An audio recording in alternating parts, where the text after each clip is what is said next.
Kaya silang tatay ko na may sakit. So, inuna ko muna si nanay na na painumin, i-apply yung Quantumin Plus sa kanya kasi medyo critical din yung condition ni nanay kasi for dialysis na si nanay, nagmamanas, tapos kailangan ko na din siyang dalhin sa ospital. Since si tatay ko naman ay stroke, mas mahirap yung case ni nanay kasi nag-high blood siya. So, priority ko munang puntahan si nanay at painumin ko ng Quantumin Plus. Then, pagpunta ko sa kanya, sobrang na-amaze ako kasi alam mo yung nakahiga lang si nanay na nagmamanas, nahihilo, mataas ang blood pressure, tapos iba na yung balat niya dahil nga sa ang problem niya ay kidney. So, si nanay ay operado po sa kidney 2 beses. Iisa na lang yung kidney niya. At sobrang salamat kay Quantumin Plus. Ito. Yan, sobrang salamat kay Quantumin Plus kasi nung pagka-apply ko kay nanay, pagkapainom ko pa lang ng tubig, na pinatakhan ko ng Quantumin Plus, sobrang na-amaze talaga ako na gano'n, na yung pagkainom ni nanay, maya-maya umihi na agad siya. Tapos yung manas niya, unti-unting nagsasubside po. So, sobrang na-amaze ako doon. Tapos may bukol si nanay, pinahiran ko dito sa may part na ganyan. Sabi ko, Nay, subukan nga natin dyan kung pwede daw ipahid. So, pinahiran ko ng ganyan. Aba, maya-maya, mga ilang minuto pa lang,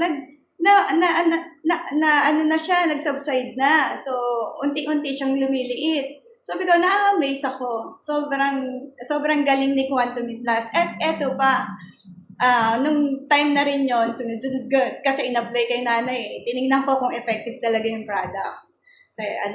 So pinatakan ko din yung mata ni nanay. Sabi ko, Nay, di ba malabo mata niyo? Sabi ni nanay sa akin, oo, di ganyan.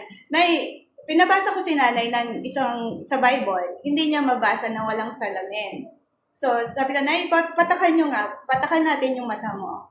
Then pinatakan ko yung mata ni nanay.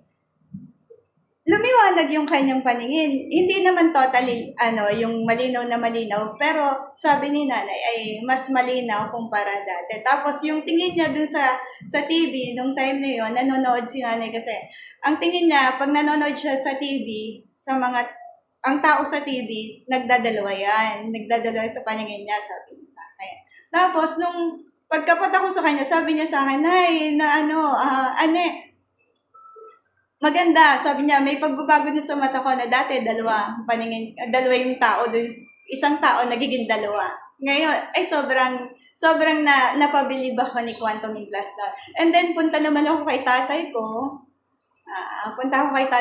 Then in-apply ko kay tatay yung Quantumin Plus. Kasi sabi sa akin sa office, makakailang bote ba ako niyan? Makakailang araw, ilang buwan bago ko makita ang pagbabago.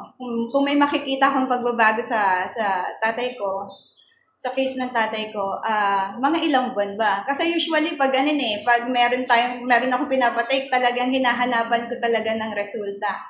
Pero ang hinahanap ko, sabi ko, ang ko pa nga doon, sabi ko sa kausap ko, Sir, makakailang gamit ba ako ng Quantumin Plus para makita ko na effective talaga siya? Alam niya yung painom ko pa lang kay tatay, ganyan, pinainom ko. Tapos ang case ni tatay na is stroke, tulo ang laway. Tapos kung magsalita o talaga natulo. Tapos alam niyo na pag-stroke. Then, painom ko, dinagdagan ko yung lagay, tapos pahid dyan, mula ulo hanggang paa. Then, binigyan ko muna ng time. Sabi ko, ang dami kasing iniinom ni tatay na gamot. Binigyan ko ng time si Quantumin Plus para ma-absorb ng katawan. And then, siguro mga after 1 hour yun, sabi ko kay tatay, Tay, sige, tay, tingnan natin kung may pagbabago din sa katawan niyo. Pinataas ko yung ganto ni tatay, yung tuhod niya, na hindi ko yun napapataas. Yung affected part, Sabi ko, Tay, pataas nga po nito. aba nataas ni tatay na ganyan, na unti-unti, na hindi ko talaga yun mapataas. Nataas na yung tuhod niya, yung binti niya, nataas niya na. Hindi naman ganong kataas, pero nagalaw niya, nang siya lang.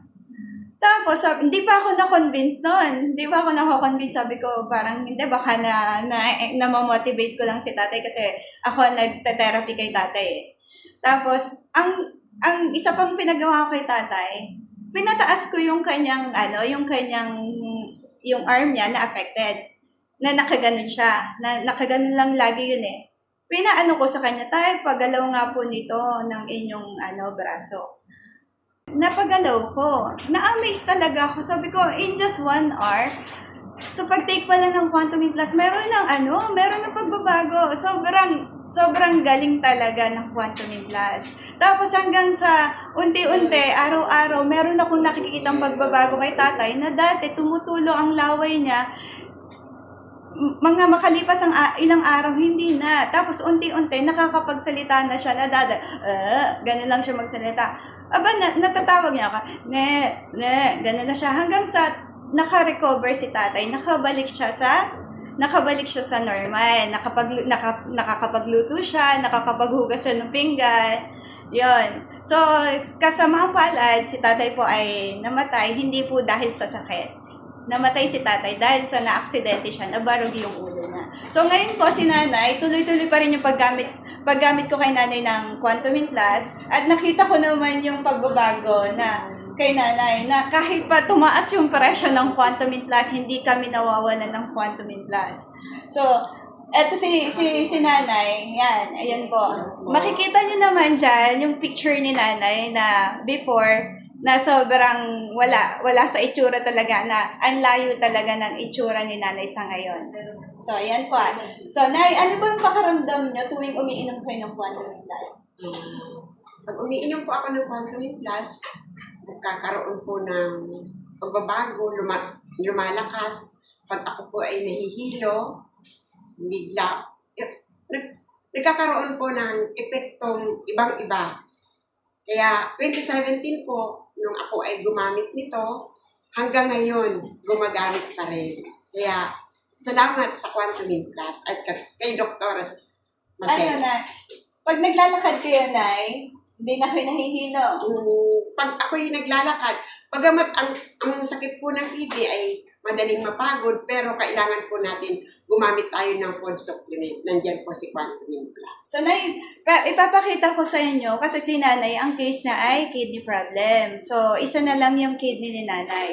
Actually, for dialysis na si nanay. Pero, up to now, hindi si nanay, wala. Tingnan mo yung balat ni nanay, walang-wala talaga. Hindi mo makikita ng aura, ng manifestation na kailangan i-dialysis. Nay, ipakita nyo nga po sa kanila yung inyong, yung opera nyo po. 2 beses si nanay na opera sa kidney. Ayan po yung opera ni nanay. Yan. Tapos ito pa, yung kabilang side. 2 yan. 2 yung opera ni nanay. At tingnan nyo, napansin nyo rin, at mapapansin nyo po, pag pinapahiran po ni nanay yan ng Quantum Plus, para hindi, yung peklat po, hindi, lumiit siya. Di ba, nay, no? Pinapahiran. Dati, ang laki ng peklat niyan. Nung pinapahiran na, sige, nay. Saka maitim. Maitim. Tapos, sa kakapahid ni nanay ng Quantum Plus sa balat, bumabalik sa normal, hindi naman totally nag-fade talaga, pero naglalighten yung kanyang balat na hindi siya halatang may peklat.